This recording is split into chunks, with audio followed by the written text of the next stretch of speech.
When the doors opened, the entire courtroom went silent. A 91-year-old woman, barefooted, still wearing a thin, wrinkled hospital gown, walked in with her wrists chained together. She was trembling. Her voice barely existed. Her eyes were red from crying the entire night before. This wasn't a repeat offender. Not a seasoned criminal. Not even someone who had ever been inside a courtroom. Her name was Helen, and she was being charged with felony theft. But within minutes, the judge would say something almost no judge ever says.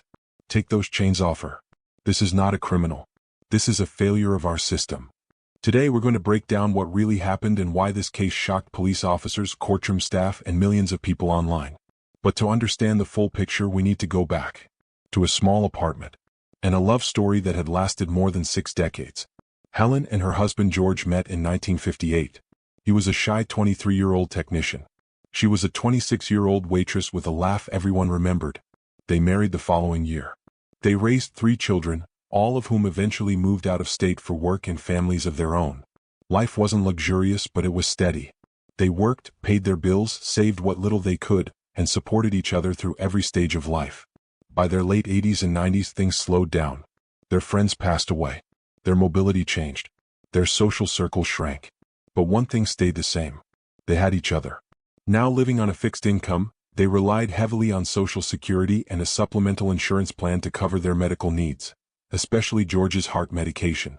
George had severe progressive heart failure. Doctors said the medication was essential. Not helpful. Not optional. Essential. Without it, he struggled to breathe. His heart could go into failure at any moment. Every month, Helen walked to the pharmacy to pick up his prescription. Every month, the copay was around $50. Expensive but manageable.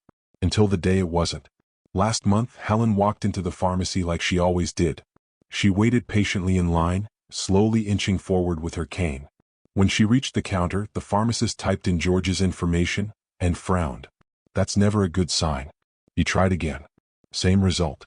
Then he looked up at her and said something that made her entire body go cold. Your insurance is no longer active. Helen blinked, confused. It must be a mistake, she insisted.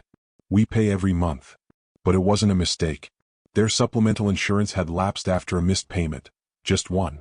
A single missed payment they couldn't afford. Then came the real punch to the gut. Without insurance, the medication, his life-or-death medication, would cost $940. Helen quietly asked if there was a discount program. There wasn't. She asked if they could split the cost. They couldn't.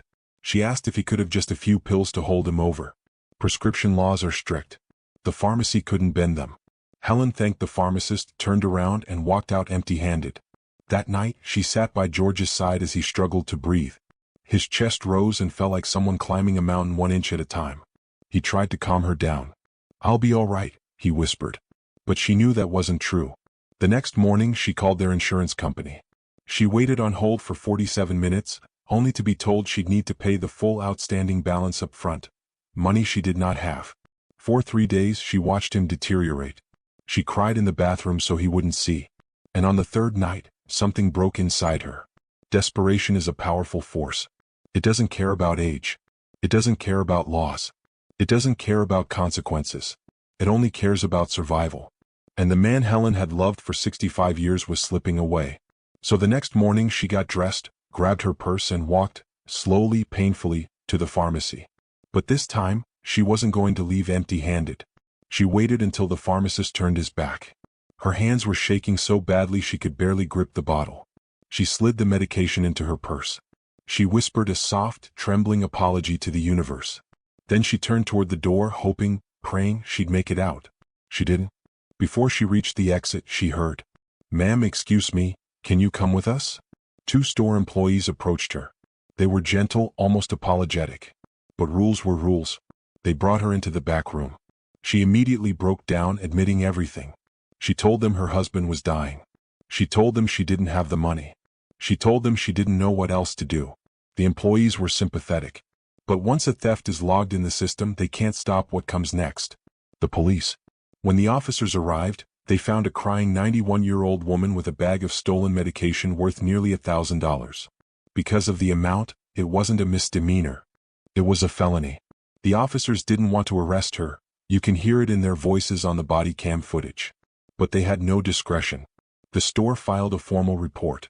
Procedures had to be followed. As they attempted to process her at the station, Helen began shaking uncontrollably. Her blood pressure spiked dangerously. She complained of chest pain. The officers immediately called paramedics. She was rushed to the hospital. Doctors stabilized her, but she had to remain under arrest, which meant that the next morning, still wearing her thin hospital gown, still physically weak, still terrified, Helen was escorted into court with handcuffs and chains. People in the hallway stopped to stare. A 91-year-old woman, frail, trembling, was being treated like a dangerous criminal. When Helen entered the courtroom, the judge was visibly stunned. He immediately demanded, "Why is this woman in restraints?" The officer explained the policy, the felony amount, the theft. Helen could barely speak. She whispered, "I didn't know what else to do. My husband, he's all I have." The judge watched her shoulders shaking. He watched her try to wipe her tears with her cuffed hands. He watched a 91-year-old woman fall apart in front of him. Then something in him snapped. He leaned forward and said, "Remove those chains. Now." No one moved at first.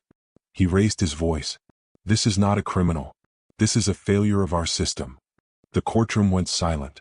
The officers unlocked her restraints immediately. The judge dismissed the case on the spot. No fines, no community service, no probation. And then he did something extraordinary. He ordered emergency social services to step in. He ordered her insurance to be reinstated.